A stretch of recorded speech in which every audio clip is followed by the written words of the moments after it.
de 1 Samuel, no capítulo 7, no versículo 1, vai falar o seguinte: Então viera os homens de Quiriate Jearim e levaram a arca do Senhor à casa de Abinadab, no outeiro, e consagraram a Eleazar seu filho, para que guardasse a arca do Senhor.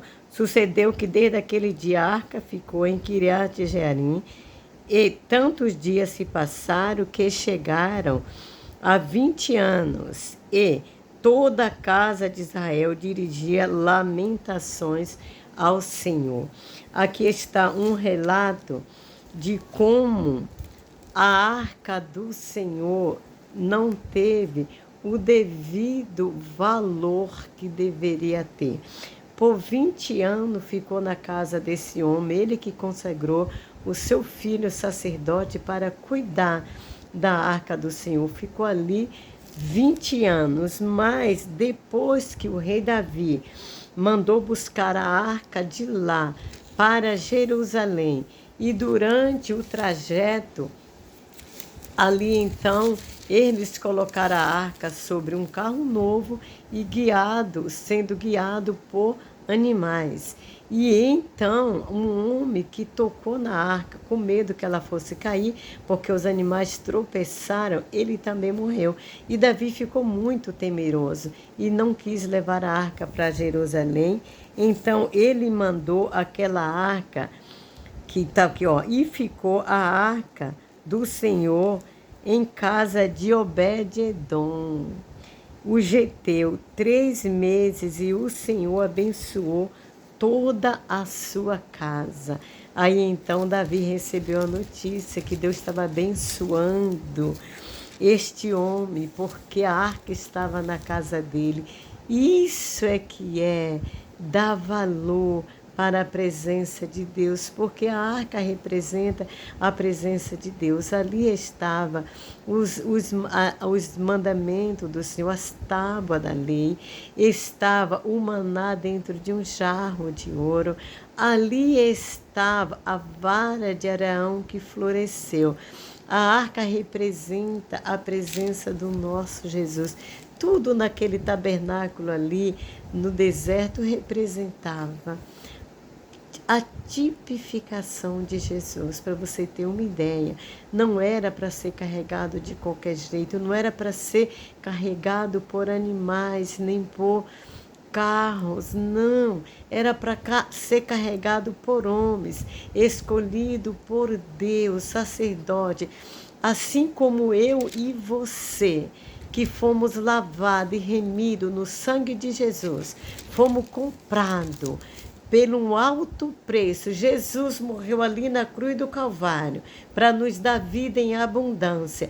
Assim como nós temos a obrigação de honrar ao Senhor, obedecer não apenas como religioso, como uma obrigação, não, mas honrar a Deus mesmo de verdade, ser crente de verdade, não ser crente meio-dia, não, mas ser crente de noite, de dia, todo o tempo. A gente pode até pecar, mas porque nós somos carne, às vezes nós falhamos, mas não devemos prostrar diante do pecado, viver para isso, não. Vivemos para amar a Deus, adorar a Deus, servir a Ele. A misericórdia de Deus, a graça de Deus, ela nos serve para nos apegar nela e não pecar contra Deus.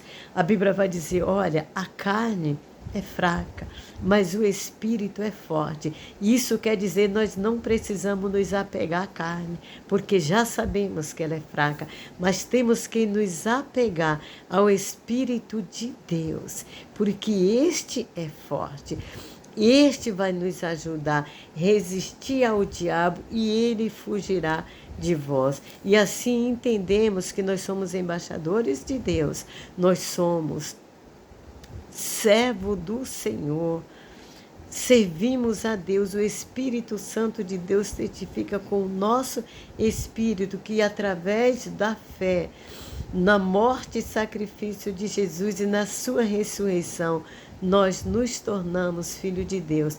E você que está do outro lado, que ainda não aceitou a Jesus, que fica pensando do que ela está falando, eu estou te falando de Jesus.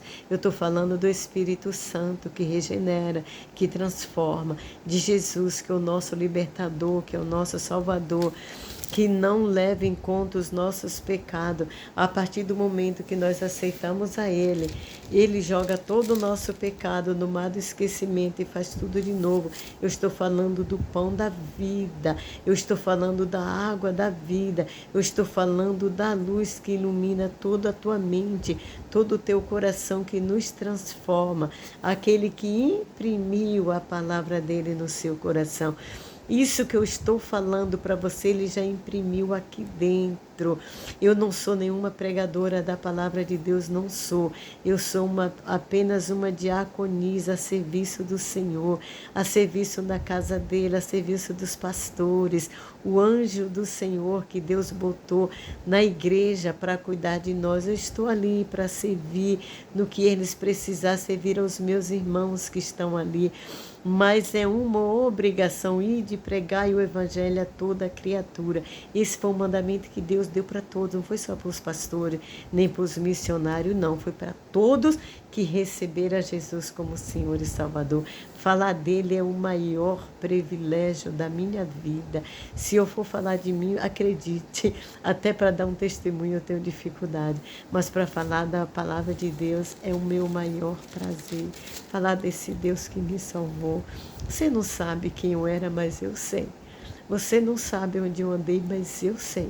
Você não sabe de onde Deus me tirou, do lamaçal do pecado, mas eu sei. Eu subi a escadaria, pagando promessa, comendo aquele pão, dizendo que era pão bento, consagrado, mas hoje o Senhor me libertou. Hoje eu tenho o pão da vida.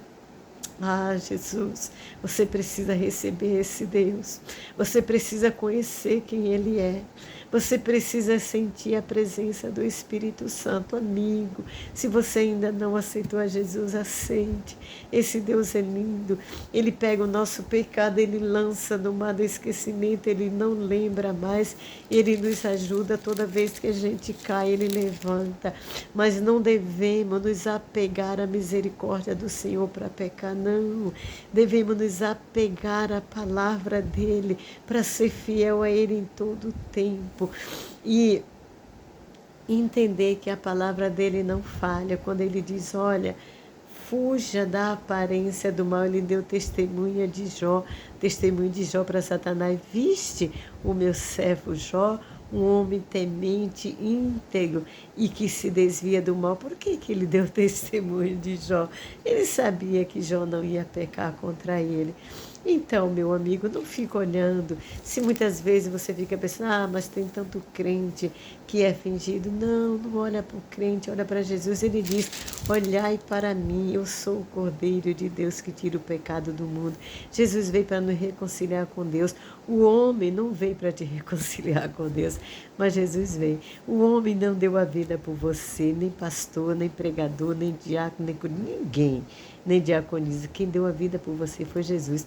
Esse não te abandona, esse te salva, esse te cura da enfermidade. Ele pode curar qualquer enfermidade, qualquer enfermidade. Ele te tira do calabouço e te põe na mesa com ele, como príncipe e princesa.